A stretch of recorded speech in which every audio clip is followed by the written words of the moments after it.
Everyone, स्वागत है आप सभी का आपके अपने चैनल गुजर बुक पर। हम इस श्रृंखला में डिस्कस कर रहे थे यूपी ट्रिपल एस सी पेट की परीक्षा के लिए किरण पब्लिकेशन के प्रैक्टिस सेट्स का। तो सेट नंबर 6 आप सभी के सामने है। चलते हैं क्वेश्चंस पर। क्वेश्चन नंबर फर्स्ट क्या है यहाँ पर, कनिष्क ने किसको प्रोत्साहन दिया था? महायान बौद्ध धर्म, हीनयान बौद्ध धर्म या भगवतवाद। तो यहाँ पर करेक्ट आंसर क्या हो जाएगा, जो कनिष्क था वो किस धर्म का अनुयायी था? तो वो बौद्ध धर्म का तो था, लेकिन महायान था या हीनयान था? तो वो महायान बौद्ध धर्म का अनुयायी था। यानी कि करेक्ट आंसर क्या हो जाएगा, ऑप्शन नंबर 1। चलते हैं अगले क्वेश्चन पर। निम्नलिखित में से किस धातु की जानकारी सिंधु घाटी के लोगों को नहीं थी? ऑप्शंस क्या हैं, टिन, तांबा, लोहा या सीसा। तो किसकी जानकारी नहीं थी? तो यहाँ पर करेक्ट आंसर क्या हो जाएगा, लोहे की जानकारी जो है सिंधु घाटी के लोगों को नहीं थी, क्योंकि लोहा जो है इसमें यूज हुआ है, जो वैदिक समाज आया है। अगला क्वेश्चन क्या है, चाणक्य किसका प्रधानमंत्री था? ऑप्शन क्या है, चंद्रगुप्त मौर्य, चंद्रगुप्त द्वितीय, अशोक या बिंबिसार। तो यहाँ पर करेक्ट आंसर क्या हो जाएगा, चंद्रगुप्त मौर्य, यानी कि ऑप्शन नंबर 1।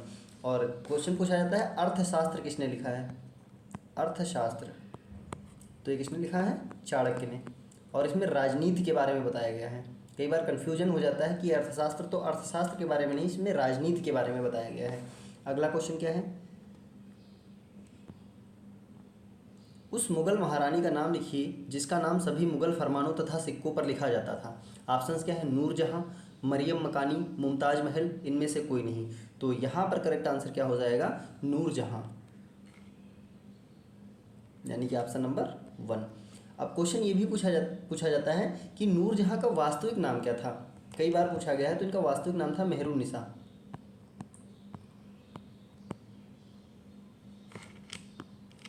मेहरुन्निसा, क्योंकि नूरजहां तो इनको उपाधि मिली थी। अगला क्वेश्चन क्या है, प्लासी युद्ध के मैदान किस राज्य में स्थित है? जो प्लासी युद्ध का मैदान था वो किस राज्य में है? ऑप्शन क्या है, दिल्ली, हरियाणा, पश्चिम बंगाल या उड़ीसा। तो यहाँ पर करेक्ट आंसर क्या हो जाएगा, प्लासी युद्ध का जो प्लासी युद्ध का मैदान है वो कहाँ पर है, पश्चिम बंगाल राज्य में है।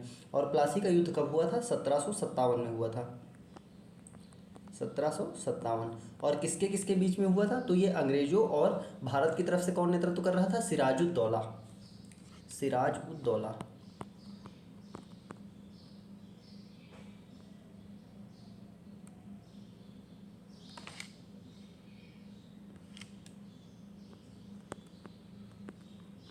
सिराजुद्दौला, भारत की तरफ से कौन था, सिराजुद्दौला और अंग्रेज। अगला क्वेश्चन क्या है, पंजाब केसरी का खिताब किसको दिया गया था? रणजीत सिंह, भगत सिंह, सरदार बलदेव सिंह या लाला लाजपत राय। तो यहाँ पर करेक्ट आंसर क्या हो जाएगा, पंजाब केसरी किसे कहा जाता था, लाला लाजपत राय, यानी कि करेक्ट आंसर क्या हो जाएगा, ऑप्शन नंबर 4। अगला क्वेश्चन क्या है, भारतीय स्वतंत्रता आंदोलन के दौरान व्यक्तिगत सत्याग्रह के लिए चुने गए प्रथम व्यक्ति, मतलब प्रथम सत्याग्रही कौन थे? ऑप्शंस क्या हैं, देशबंधु चित्तरंजन दास, सरदार वल्लभ भाई पटेल, डॉक्टर राजेंद्र प्रसाद, आचार्य विनोबा भावे। तो यहाँ पर करेक्ट आंसर क्या हो जाएगा, आचार्य विनोबा भावे, ये करेक्ट हो जाएगा। यहीं पर अगर पूछ लिया जाए कि सेकंड भी कई बार पूछा गया है, तो ये थे जे एल नेहरू। दूसरे सत्याग्रही कौन थे, जे एल नेहरू। और पहले कौन थे, आचार्य विनोबा भावे। अगला क्वेश्चन क्या है, आईसीएस में चयनित होने वाले पहले भारतीय कौन थे? दादा भाई नौरोजी, सुभाष चंद्र बोस, रविंद्रनाथ टैगोर या सत्येंद्रनाथ टैगोर। तो यहाँ पर करेक्ट आंसर क्या हो जाएगा, जो पहले भारतीय थे वो थे सत्येंद्रनाथ टैगोर, यानी कि ऑप्शन नंबर 4 करेक्ट हो जाएगा। अगला क्वेश्चन क्या है, निम्नलिखित में से कौन सा जोड़ा गलत है? कामरेड मोहम्मद अली की, भारतीय समाजशास्त्री लाला Hardayal, young India Lala Lajpat Rai, सर्वहित Annie Besant. तो यहाँ पर हमें ये बताना है कौन सा जोड़ा गलत है। तो अब बात करते हैं, कामरेड ये मोहम्मद अली का है, सही है। भारतीय समाजशास्त्री लाला हरदयाल का है, ये भी करेक्ट है। यंग इंडिया ये लाला लाजपत राय का नहीं था। यंग इंडिया जो था ये गांधी जी की पत्रिका थी, गांधी जी। और सर्वहित ये एनी बेसेंट का था। अगला क्वेश्चन क्या है, तो यहाँ पर करेक्ट आंसर क्या हो जाएगा, ऑप्शन नंबर 3, क्योंकि हमसे पूछा गया गलत कौन सा है। चलते हैं अगले क्वेश्चन पर, काल क्रमबद्ध व्यवस्थित कीजिए।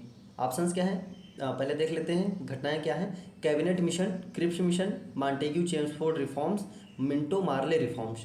तो अब यहाँ पर देखते हैं कि जो कैबिनेट मिशन था ये कब आया था हमारे पास। तो कैबिनेट मिशन जो आया था ये आया था 1946। 1946। फिर बात करते हैं क्रिप्स मिशन, ये कब आया था 1942। मॉन्टेग्यू चेम्सफोर्ड ये कब आया था 1919। और मिंटो मार्ले 1909। तो यहाँ पर सबसे पहले कौन सा आएगा 1909, यानी पहला आएगा 4 ऑप्शन एक ही में, यानी कि ऑप्शन नंबर 3 क्या हो जाएगा, करेक्ट हो जाएगा। उसके बाद मॉन्टेग्यू चेम्सफोर्ड रिफॉर्म्स, उसके बाद क्रिप्स मिशन, फिर कैबिनेट मिशन। इंपॉर्टेंट क्वेश्चन है, अलग से पूछा सकता है कौन सी घटना कब हुई थी। अगला क्वेश्चन देखते हैं। निम्नलिखित में से किसको लैंड ऑफ गोल्डन पैगोडा कहा जाता है, जापान को, चीन को, इंडोनेशिया को या म्यांमार को। तो यहाँ पर करेक्ट आंसर क्या हो जाएगा, लैंड ऑफ गोल्डन पैगोडा ये कहा जाता है म्यांमार, और म्यांमार या बर्मा जिसका पुराना नाम क्या था बर्मा। क्वेश्चन पूछा जाता है जो बर्मा था वो भारत से कब अलग हुआ था 1937 में। 1937 में। अगला क्वेश्चन क्या है, होर्मुज जल संधि निम्नलिखित में से किन दो देशों को अलग करती है।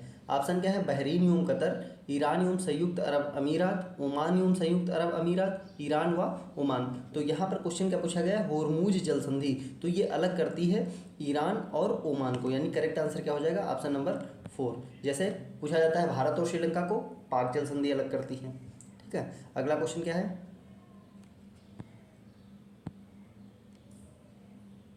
कहाँ काली मिट्टी नहीं पाई जाती है। ऑप्शंस क्या है, तमिलनाडु, महाराष्ट्र, पश्चिम बंगाल, आंध्र प्रदेश। तो यहाँ पर करेक्ट आंसर क्या हो जाएगा, काली मिट्टी कहाँ नहीं पाई जाती। तो पहले देख लेते हैं काली मिट्टी कहाँ मिलती है। तो महाराष्ट्र वाले एरिया में तो सबसे ज़्यादा मिलती है। महाराष्ट्र के पास क्या है, गुजरात, वहाँ भी मिलती है। गुजरात के बाद इधर जो हमारा दक्षिण वाला क्षेत्र है, आंध्र प्रदेश हो गया, तमिलनाडु हो गया, यहाँ पर भी मिलती है। तो कहाँ नहीं मिलती है, पश्चिम बंगाल में काली मिट्टी नहीं पाई जाती है। अगला क्वेश्चन क्या है, भारत का पूर्वी समुद्र तट भी जाना जाता है, जो पूर्वी समुद्र तट है उसे किस नाम से जानते हैं, मालाबार तट, कोरोमंडल तट, कोंकण तट या मराठावाड़ा तट। तो यहाँ पर करेक्ट आंसर क्या हो जाएगा, जो भारत का पूर्वी तट है ये जाना जाता है कोरोमंडल तट के नाम से, जो तमिलनाडु वाला हिस्सा है। तो यहाँ पर करेक्ट आंसर क्या हो जाएगा, कोरोमंडल। मालाबार केरल वाला है, कोंकण गोवा और महाराष्ट्र के पास वाला है। ये कौन सा है, गोवा महाराष्ट्र, गोवा और महाराष्ट्र के पास। मालाबार कहाँ है, केरल वाला, यानी पश्चिमी तट। अगला क्वेश्चन क्या है, पठारी क्षेत्रों में निम्नलिखित में से कौन सा खनिज नहीं पाया जाता है। ऑप्शंस क्या है, कोयला, लौह अयस्क, खनिज तेल या मैग्नीज। तो पठारी क्षेत्रों में क्या नहीं पाया जाता है, तो पठारी क्षेत्रों में कोयला तो पाया जाएगा क्योंकि ह्यूमस होता है वहाँ पर, लौह अयस्क भी निकल सकता है तो मैग्नीज भी निकल सकता है। लेकिन खनिज तेल वहाँ पाया जाता है जहाँ पर बहुत ज़्यादा जीवाश्म बहुत पुराना हो चुका हो, तो आप नहीं पाया जाएगा। तो यहाँ पर करेक्ट आंसर क्या हो जाएगा, ऑप्शन नंबर 3। अगला क्वेश्चन क्या है, निम्नलिखित में से कौन सही सुमेलित नहीं है। यहाँ पर फिर से पंचवर्षीय योजनाएं हैं, देखते हैं। पहली क्या है, 51 से 56, दूसरी क्या है 56 से 61, तीसरी क्या है 61 से 66 और चौथी क्या है 66 से 71। तो फर्स्ट वाली सही है 51 से 56, दूसरी 56 से 61, तीसरी 61 से 66। और तो यहाँ पर रॉन्ग कौन सी हो जाएगी, गलत कौन सी हो जाएगी ये, और ये क्या हो जाएगा करेक्ट, क्योंकि मैंने क्या बताया था, जो अगली पंचवर्षीय यहाँ पर 66 के बाद क्या आ गया था, योजना अवकाश हो गया था 66, 67, 68। तो अगली पंचवर्षीय योजना कब से स्टार्ट हुई थी, 69 से स्टार्ट हुई थी, चौथी। ठीक है, अगला क्वेश्चन देखते हैं। क्षेत्रीय असमानता को कम करने के लिए क्षेत्रीय दृष्टिकोण के बजाय क्षेत्रक दृष्टिकोण को अनुसरण करने का लक्ष्य किस पंचवर्षीय योजना में रखा गया। मतलब क्षेत्रीय दृष्टिकोण के बजाय क्षेत्रक दृष्टिकोण। ऑप्शन क्या है, 9वीं पंचवर्षीय योजना, 8वीं पंचवर्षीय योजना, 10वीं पंचवर्षीय योजना और 11वीं पंचवर्षीय योजना। तो यहाँ पर करेक्ट आंसर क्या हो जाएगा, 10वीं पंचवर्षीय योजना, जो कि इसका टाइम पीरियड क्या था 2002 से 2007, 2002 से 2007। देखो जितनी भी पंचवर्षीय योजनाएं हैं उनका क्रम कब गैप रहा है बीच में, और उनका जो मुख्य उद्देश्य क्या था, उसमें मुख्य काम क्या हुआ है, इतनी चीज़ें आप लोगों को याद रखनी है। एक क्वेश्चन मान के चलो कि आना ही आना है पंचवर्षीय योजनाओं से। अगला क्वेश्चन क्या है, अटल पेंशन योजना के तहत अनुमन्य मासिक पेंशन की न्यूनतम राशि कितनी है, 1000 रुपये, 2000 रुपये, 3000 रुपये, 4000 रुपये। तो यहाँ पर करेक्ट आंसर क्या हो जाएगा, 1000 रुपये। जो अटल पेंशन योजना के तहत अनुमन्य मासिक पेंशन मिलती है वो 1,000 रुपये मिलती है। और ये योजना कब से शुरू हुई थी? 2015 से। अटल पेंशन योजना 2015। अगला क्वेश्चन क्या है? भारत में कृष्ण क्रांति के उत्पादन में आत्मनिर्भरता से जुड़ी हुई है। तिलहन उत्पादन, कच्चा पेट्रोलियम, ब्लैक बॉक्स या कोई भी विकल्प सही नहीं है। तो यहाँ पर करेक्ट आंसर क्या हो जाएगा? कच्चे पेट्रोलियम से ये संबंधित है कृष्ण क्रांति। व्हाइट किससे संबंधित है?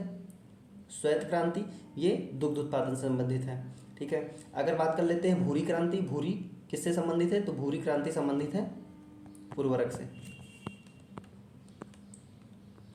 उर्वरक, भूरी संबंधित है उर्वरक। रजत क्रांति पूछा जाता है, रजत क्रांति किससे संबंधित है? एग उत्पादन यानी अंडा उत्पादन। अगला क्वेश्चन क्या है? ऐसी अर्थव्यवस्था को क्या कहते हैं जिसका शेष विश्व से कोई संबंध नहीं होता है? समाजवादी अर्थव्यवस्था, समृद्ध या बंद अर्थव्यवस्था, मुक्त अर्थव्यवस्था या मिश्रित अर्थव्यवस्था। तो जिसका शेष विश्व से कोई संबंध नहीं है, यानी कि ना तो आयात कर रहे हैं ना तो निर्यात कर रहे हैं, तो कैसी व्यवस्था हो जाएगी? बंद अर्थव्यवस्था या समृद्ध अर्थव्यवस्था, यानी कि ऑप्शन नंबर 2 करेक्ट हो जाएगा यहाँ पर। अगला क्वेश्चन क्या है?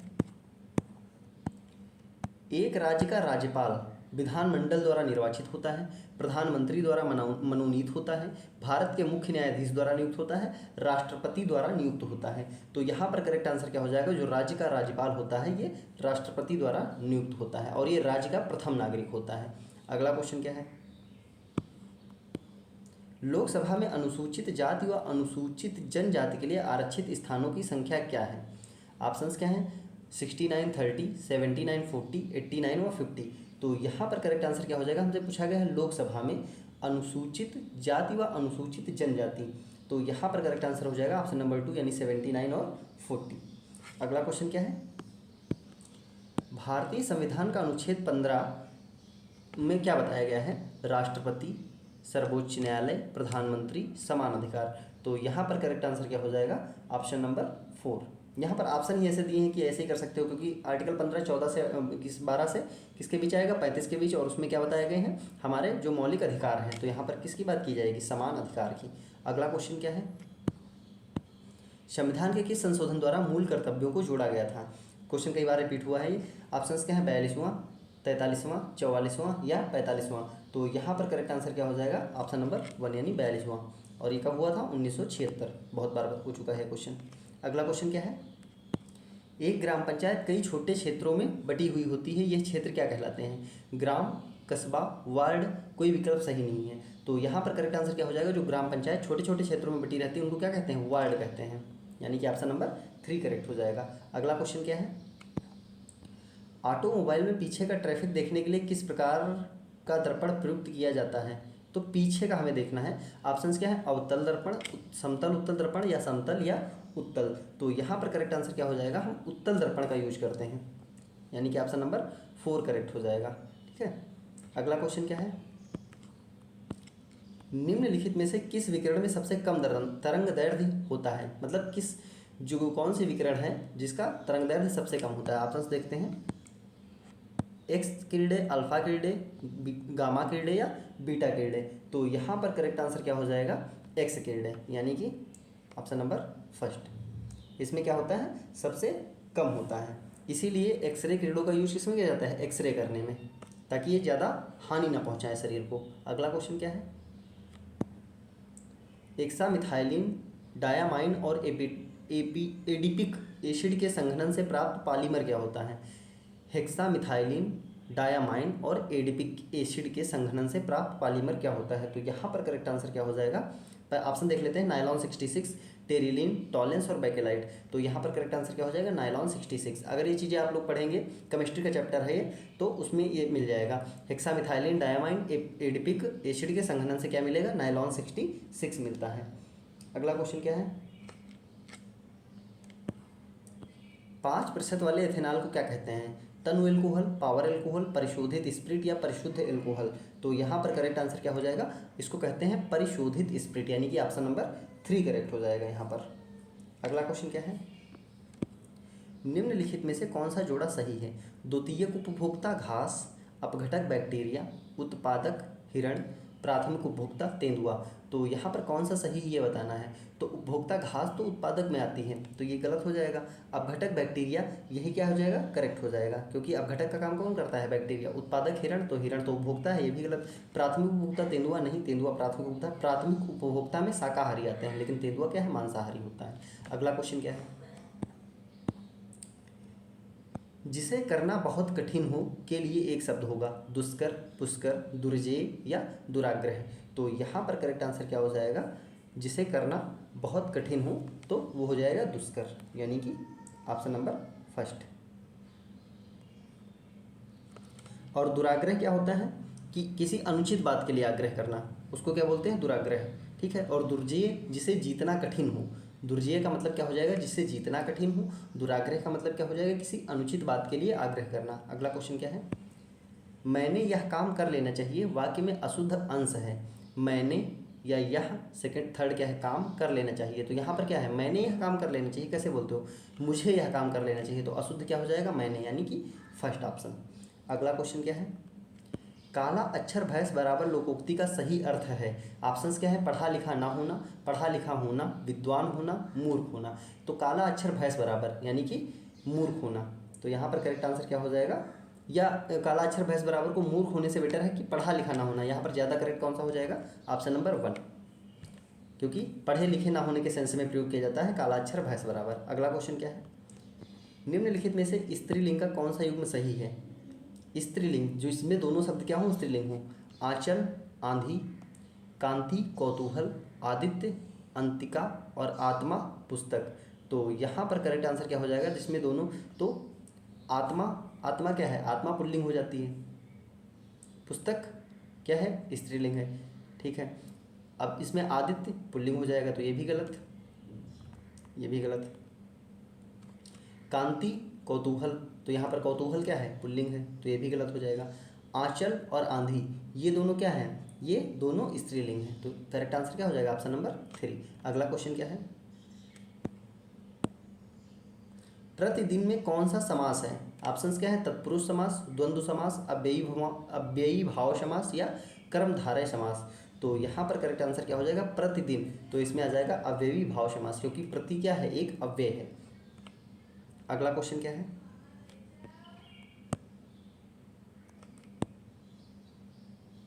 किसने हाल ही में मानव तस्करी को रोकने के लिए ऑपरेशन आहट शुरू किया है। महिला सुरक्षा बल, विज्ञान सुरक्षा बल, पुलिस सुरक्षा बल या रेलवे सुरक्षा बल। तो इसका करेक्ट आंसर क्या हो जाएगा, रेलवे सुरक्षा बल, यानी कि ऑप्शन नंबर 4। मानव तस्करी को रोकने के लिए कौन सा ऑपरेशन, ऑपरेशन आहट, रेलवे सुरक्षा बल ने शुरू किया है। अगला क्वेश्चन क्या है, कौन सा देश नागरिक हवाई क्षेत्र में ड्रोन उड़ाने की अनुमति देने वाला विश्व का पहला देश बन गया है। नागरिक हवाई क्षेत्र में ड्रोन उड़ाने वाला, तो ऑप्शन क्या है, इराक, इजराइल, ईरान या यूके। तो यहाँ पर करेक्ट आंसर क्या हो जाएगा, इजराइल, यानी कि ऑप्शन नंबर 2 करेक्ट हो जाएगा। अगला क्वेश्चन क्या है, किसने प्राकृतिक खेती को बढ़ावा देने के लिए जीवा कार्यक्रम शुरू किया है। केनरा बैंक, भारतीय स्टेट बैंक, राष्ट्रीय कृषि और ग्रामीण विकास बैंक या विश्व बैंक। तो यहाँ पर करेक्ट आंसर क्या हो जाएगा, राष्ट्रीय कृषि और ग्रामीण विकास बैंक, जिसको क्या बोला जाता है, नाबार्ड। और कौन सा कार्यक्रम शुरू किया है, जीवा कार्यक्रम। स्थापना कब हुई थी, 1982। अगला क्वेश्चन क्या है, किसे world games athlete of the year का खिताब मिला है। हरमनप्रीत सिंह, वीरेंद्र लकड़ा, श्रीजेश, सिमरनजीत सिंह। तो यहाँ पर करेक्ट आंसर क्या हो जाएगा, श्रीजेश।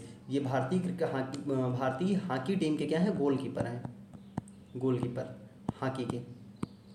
इनको क्या मिला है, world games athlete of the year, बहुत इंपॉर्टेंट है। अगला क्वेश्चन क्या है,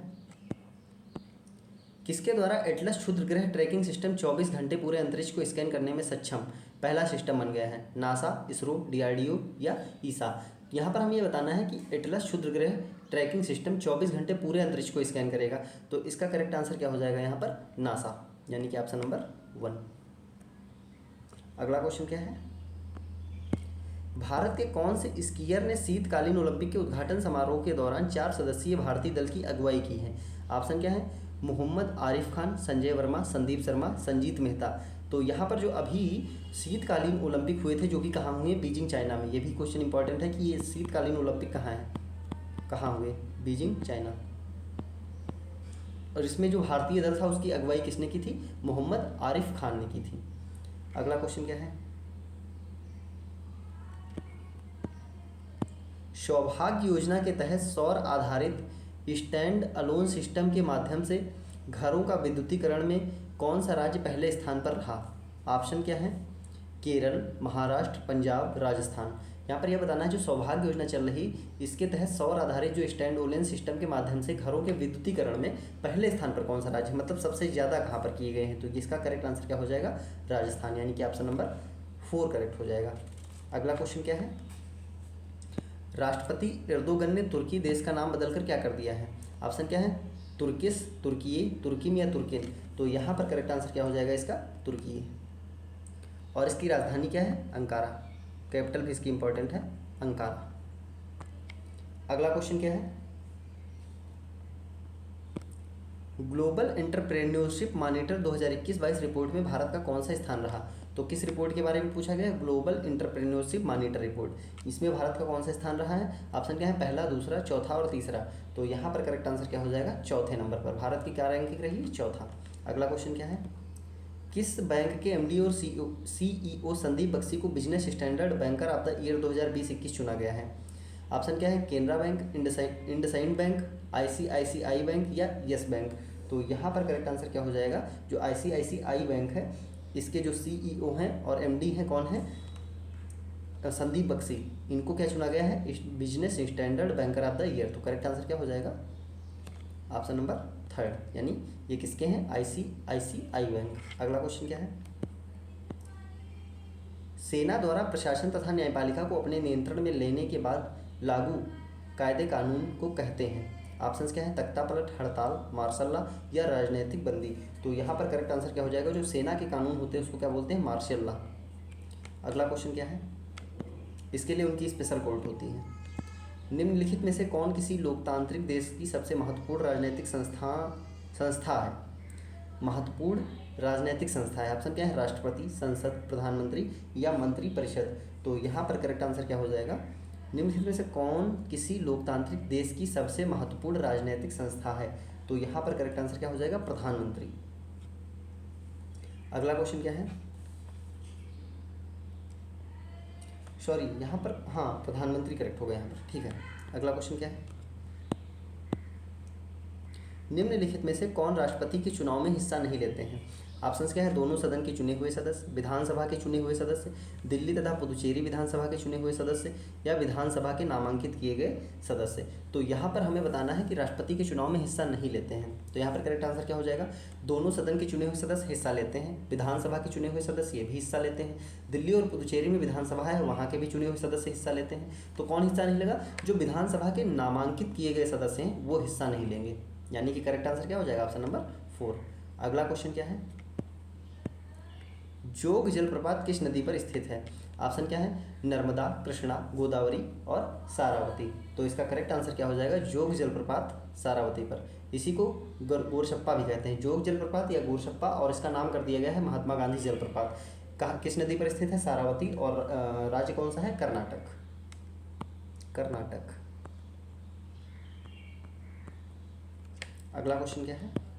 निम्नलिखित में से कौन सा पर्यावरण का अजैव घटक है? हरे पौधे, गैर हरे पौधे, पानी या परजीवी। तो हमें बताना है अजैव घटक। तो यहाँ पर करेक्ट आंसर क्या हो जाएगा? पानी। अगला क्वेश्चन क्या है? निम्नलिखित में से कौन सी रबी की फसल नहीं है? जौ, गेहूं, मूंगफली, सरसों। तो यहाँ पर करेक्ट आंसर क्या हो जाएगा? अगर मैं बात करता हूँ जौ, गेहूँ, सरसों, तो ये सब रबी की फसल हैं, लेकिन मूंगफली जो है ये रबी की फसल नहीं है। तो यहाँ पर करेक्ट आंसर क्या हो जाएगा? Option number 3। अगला क्वेश्चन क्या है? ट्विडल खेल से संबंधित है? Table tennis, lawn tennis, golf या तैराकी। तो यहाँ पर करेक्ट आंसर क्या हो जाएगा? ट्विडल किससे संबंधित है? तो ये टेबल टेनिस से संबंधित है, यानी करेक्ट आंसर क्या हो जाएगा? Option number 1। अगला क्वेश्चन क्या है? मधुबनी भारत के किस राज्य की प्रसिद्ध लोक कलाकृति है? मध्य प्रदेश, झारखंड, बिहार या उत्तर प्रदेश। तो यहाँ पर करेक्ट आंसर क्या हो जाएगा? मधुबनी कहाँ की है? बिहार की है, और इसको जीआई टैग भी दिया जा चुका है। और इसी को क्या कहते हैं? मिथिला चित्रकला। नाम ध्यान रखना, मिथिला चित्रकला। अगला क्वेश्चन क्या है? द रेड साड़ी बुक है किसके द्वारा लिखी गई है? ऑप्शन क्या है? ममता बनर्जी, जेवियर मोरो, मलाला यूसुफजई, नील मुखर्जी। तो यहाँ पर करेक्ट आंसर क्या हो जाएगा, जो द रेड साड़ी है ये किसकी बुक है, जेवियर मोरो की। अगला क्वेश्चन क्या है, निम्नलिखित में से कौन हिंद महासागर तटीय क्षेत्रीय सहयोग संघ IORA का सदस्य नहीं है, बांग्लादेश, मॉरिशस, अफगानिस्तान, भारत। तो यहाँ पर करेक्ट आंसर क्या हो जाएगा, कौन सदस्य नहीं है, अफगानिस्तान नहीं है। तो ये था आज के सेशन का लास्ट क्वेश्चन। उम्मीद करते हैं सेशन आपको अच्छा लगा होगा। अगर सेशन अच्छा लगा है तो इसको लाइक करें, कमेंट करें और ज़्यादा से ज़्यादा शेयर करें। और इसकी PDF के लिए टेलीग्राम चैनल को ज्वाइन कर लें, वहाँ से PDF मिल जाएंगी। और जो भी स्टूडेंट्स नए जुड़ रहे हैं चैनल से, वो कृपया चैनल को सब्सक्राइब कर लें ताकि अपकमिंग वीडियोज़ मिलती रहें। धन्यवाद।